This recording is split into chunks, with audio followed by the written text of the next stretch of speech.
Heureux de vous retrouver dans cette session d'information sur Renouveau Télé, la télé totalement vôtre.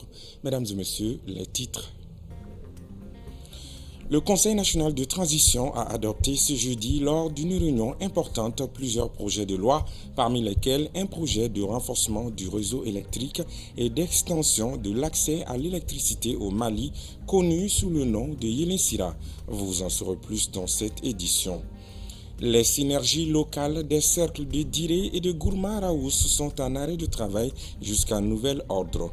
Les enseignants exigent leur enrôlement dans leur lieu de travail, contrairement à la lettre du DEA de Tombouctou. Le Mali confirme sa place de leader de soutien et de solidarité envers ces migrants en situation de détresse. Les autorités maliennes ont accueilli courant cette semaine 254 migrants en provenance du Niger et de l'Algérie. Les détails au cours de ce journal.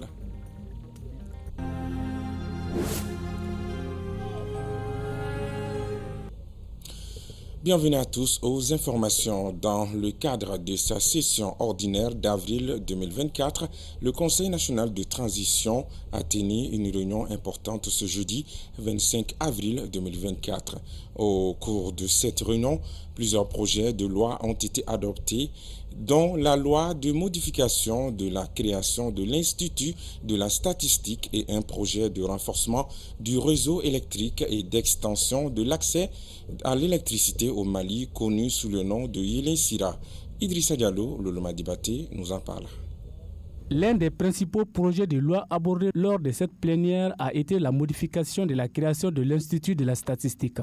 Cette modification vise à renforcer les capacités de l'Institut dans la collecte, l'analyse et la diffusion des données statistiques au Mali.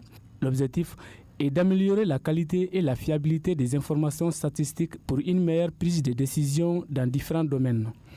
Et sans données fiables, tous les indicateurs utilisés dans la programmation, la planification sont voués à l'échec.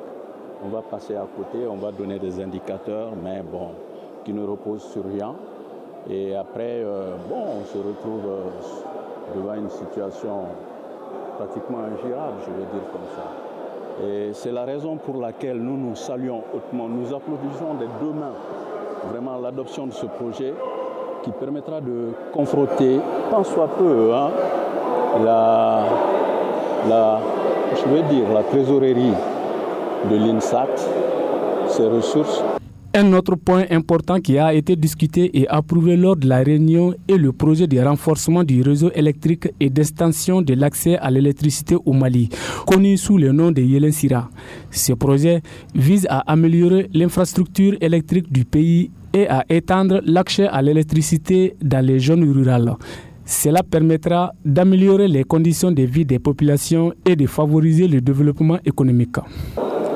Et nous avons fait passer ces deux projets de loi. Ces deux projets de loi qui vont participer au financement des grands projets énergétiques du Mali. C'est un montant de 213 milliards de francs CFA qui servira à construire des milliers de lignes de transport moyen et basse tension, qui servira aussi à équiper 250 centres hospitaliers, notamment des CESCOM en électricité solaire, 60 écoles, 8 bibliothèques solaires, pour ne citer que cela. Malgré multiples questions des membres du CNT et des échanges parfois houlés sur la situation énergétique qui frappe notre pays, les membres du Conseil ont adopté tous ces projets de loi. Le ministre de l'Industrie et Commerce, représentant son homologue des Finances et son homologue de l'Énergie ont salué ces votes du CNT. C'est une modification majeure dans la conduite même de l'action gouvernementale au plan économique, social et culturel. C'est pourquoi je pense que cette modification de loi va permettre au gouvernement de doter l'INSAT des ressources stables. 15% de la revente statistique va être affectée à l'INSAT, qui vont lui permettre donc à la fois de s'équiper, mais aussi de se renforcer en ressources humaines pour accomplir sa mission avec souhait et réussite. Actuellement, il n'y a pas beaucoup de lignes de transport d'énergie. Donc quand on fait la production d'énergie, il faut quand même souvent transporter vers les zones de grande consommation, comme Bamako et environ. Et il n'y a pas suffisamment de lignes qui peuvent amener à ce niveau-là. Donc ces deux projets de loi, avec leur financement, c'est surtout pour cela. Et en plus de ça, donc, ces lignes de transport aussi toutes les localités qui seront pratiquement en moins, on va définir le nombre d'habitants, seront gérées au niveau de distribution par les opérateurs maliens privés.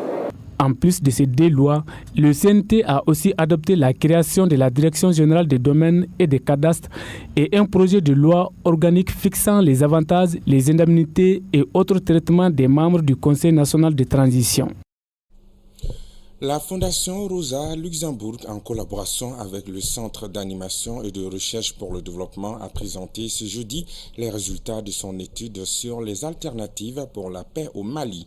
La publication présentée aux organisations de la société civile et aux médias recommande d'envisager des mesures de grâce et des lois d'amnistie pour les terroristes qui seraient disposés à déposer les armes et à réintégrer la société.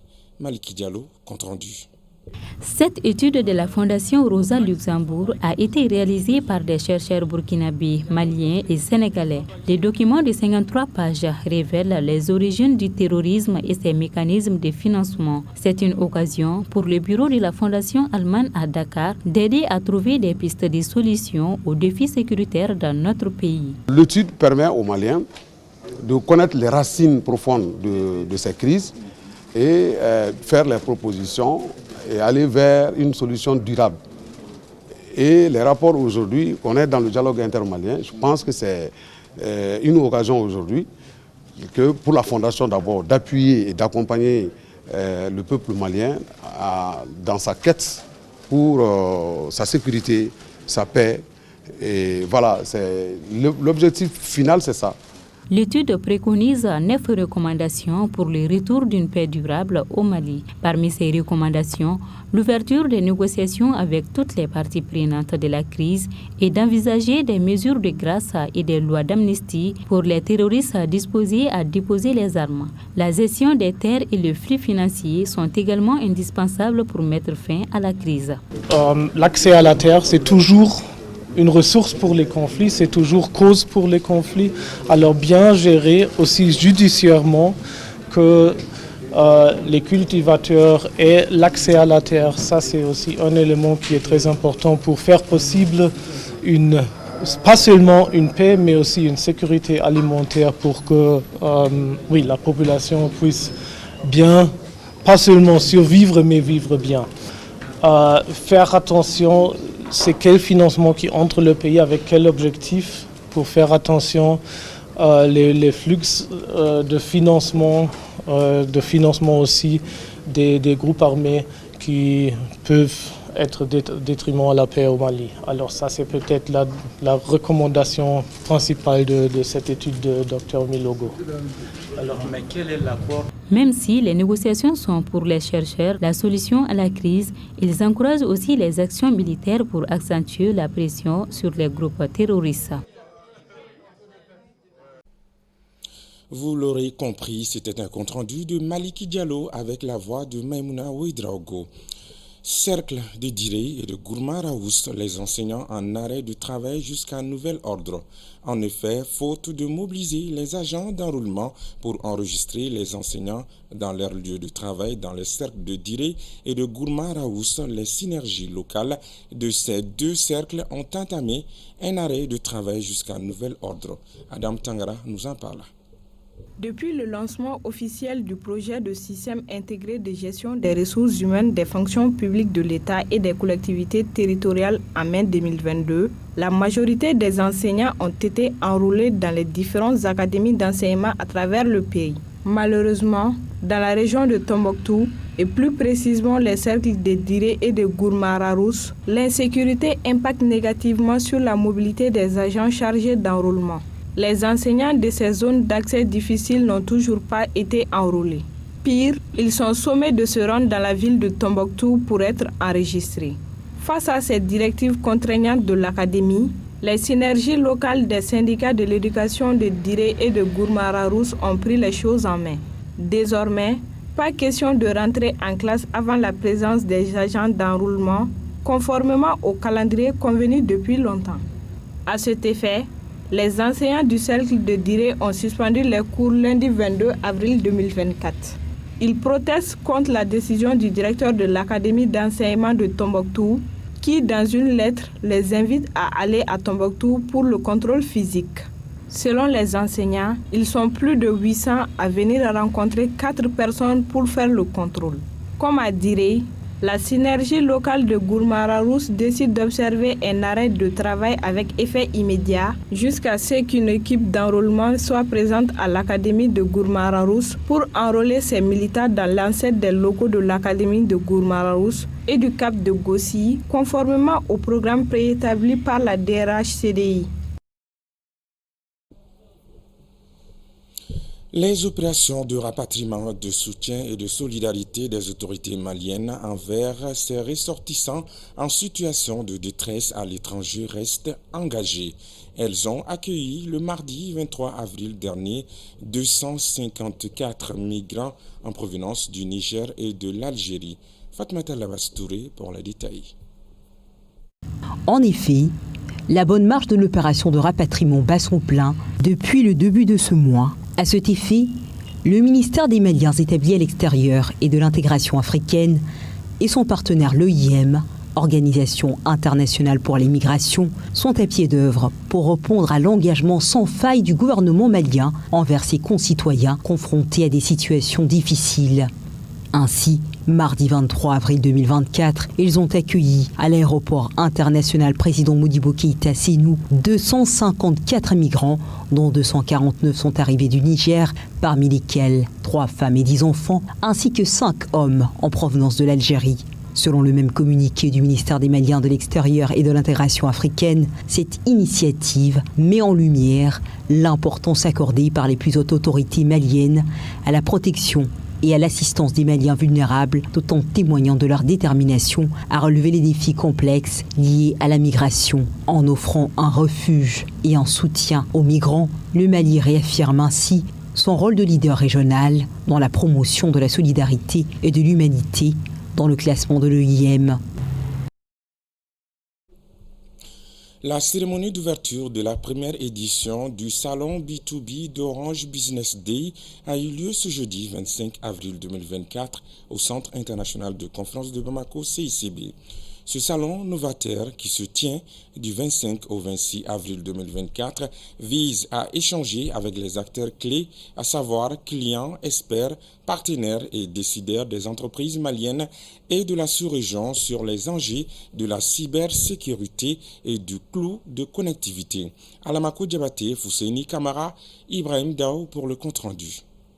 Initié par Orange Mali, B2B, Orange Finance Mobile, dans le but de se faire connaître en créant un cadre d'échange entre leurs clients, experts et partenaires, ces 2 journées du salon B2B Orange Business Days seront dédiées à la connectivité, au paiement mobile, au réseau privé 4G, 5G et à la cybersécurité. Ce salon novateur servira de tribune aux directions B2B d'Orange Mali et d'Orange Finance Mobile pour présenter aux clients des solutions innovantes dans les domaines de la connectivité enrichie, de l'intégration des solutions d'entreprise, des services financiers mobiles et de la cybersécurité. Tous ces services que nous proposons pour améliorer la qualité de service et la performance des entreprises. Après avoir longuement salué cette initiative de Orange Mali, le ministre de la Communication, de l'économie numérique et de la modernisation de l'administration a rappelé l'importance du numérique à l'ère actuelle. À cet instant précis de l'histoire du numérique de notre nation nous interpelle tous et exige que chacun donne le meilleur de lui-même. Mesdames et messieurs, cette première édition du salon Orange Business Days organisée par Orange Mali, s'inscrit résolument dans la stratégie de la politique nationale de développement de l'économie numérique. Cette initiative contribue aussi à impulser la croissance économique du pays grâce au numérique. Ce salon arrive à point nommé dans ce contexte favorable au développement des échanges internationaux où les outils professionnels numériques gagneraient à être plus performants et plus sécurisés. Cette cérémonie d'ouverture du salon B2B Orange Business Days a pris fin par une keynote sur la proposition de valeurs d'Orange pour B2B et une visite des stands par les officiels. Actualité dans un autre registre, World Vision et ses partenaires ont organisé dans le cadre de son projet Joining Force for Africa, agir contre le travail des enfants au Mali 2023-2024, un atelier de 2 jours à Bamako sur la consolidation et la capitalisation de toutes les documentations, les rapports, les analyses des informations secondaires. Cet atelier vise à renforcer la capacité des participants sur les thématiques liées à la lutte contre le travail des enfants au Mali. Gabriel Keita, Oumou Soundia. Cet atelier de consolidation et de capitalisation de toutes les documentations, les rapports, les analyses des informations secondaires initié par World Vision et ses partenaires dans le cadre du projet Jofa Acta a pour but de renforcer la capacité des participants afin de relever les défis liés à la thématique du travail des enfants. Aussi, il doit permettre aux participants de faire la mise en œuvre de la consolidation et de la capitalisation de tous les documents au niveau du projet. Cet atelier permettra de faire la consolidation et la capitalisation de l'ensemble des documentations, des rapports d'activité et des études ou d'analyse afin de contribuer à une banque de données non seulement au niveau du projet Jofa Act, mais aussi au niveau de la cellule nationale de lutte contre le travail des enfants. C'est aussi une forme de disposer d'une bibliothèque virtuelle ou physique afin que tous les acteurs puissent y avoir accès, soit en soft ou en document physique. Présent à la cérémonie d'ouverture de cet atelier, le représentant de la Direction nationale de la promotion de la femme, de l'enfant et de la famille, ainsi que le secrétaire général du ministère du Travail, de la fonction publique et du dialogue social ont apprécié cette initiative du projet Jofa Act qui, selon eux, appuie les autorités dans leurs efforts de lutte contre le travail des enfants. Le gouvernement de la République du Mali a lancé un vaste chantier visant à renforcer le cadre institutionnel du respect des droits de l'homme en général et ceux des couches vulnérables, en particulier ceux des enfants. L'occasion est encore opportune pour moi de réitérer notre gratitude à l'ensemble des membres du consortium que sont World Vision International, aussi de leur donner l'assurance que le gouvernement, à travers notre département, issu de la promotion de la femme, de l'enfant et de la famille, ne ménageront aucun effort pour que les résultats escomptés soient atteints. Je déclare ouvert les travaux de l'atelier de consolidation et de capitalisation de tous les documents sur la thématique des pures formes de travail de l'enfant pour l'A1 du projet. Cet atelier a vu la participation d'une trentaine d'acteurs issus des organes de protection des droits des enfants. Outre le Mali, le projet Jofa Acta intervient dans plusieurs autres pays de la sous-région. Après une courte suspension des actions de désobéissance civile suite à l'intervention des sages, les forces vives du cercle de Bankas ont bloqué hier mercredi 24 avril 2024 la RN15 et exigent la satisfaction de leurs doléances, notamment l'amélioration des conditions sécuritaires dans la zone.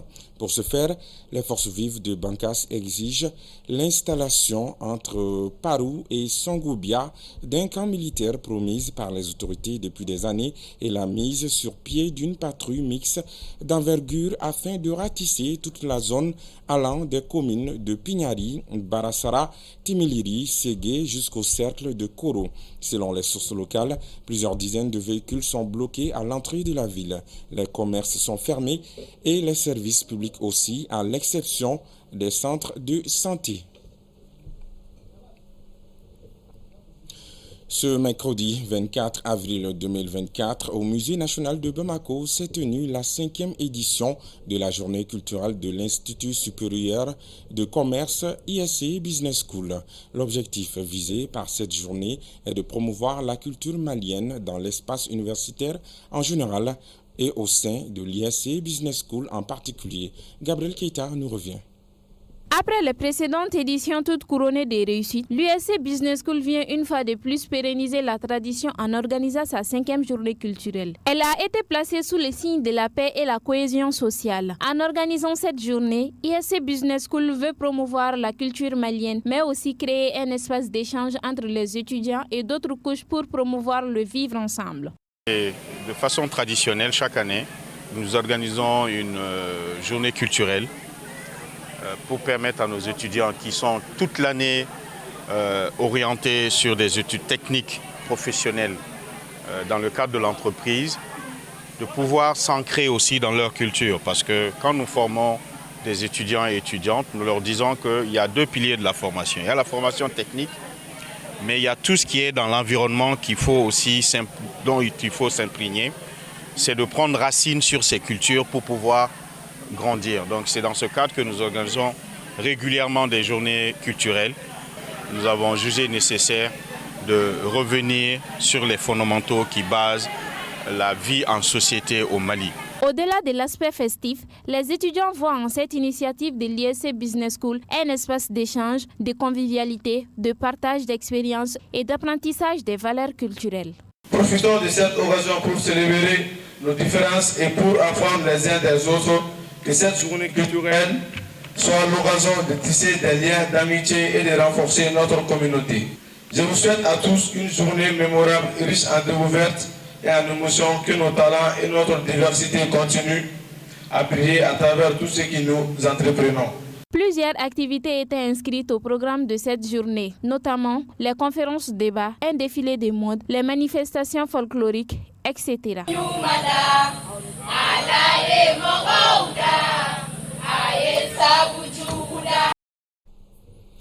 Le mensonge donne des fleurs, mais pas des fruits. Proverbe africain. Excellente soirée à tous. À bientôt.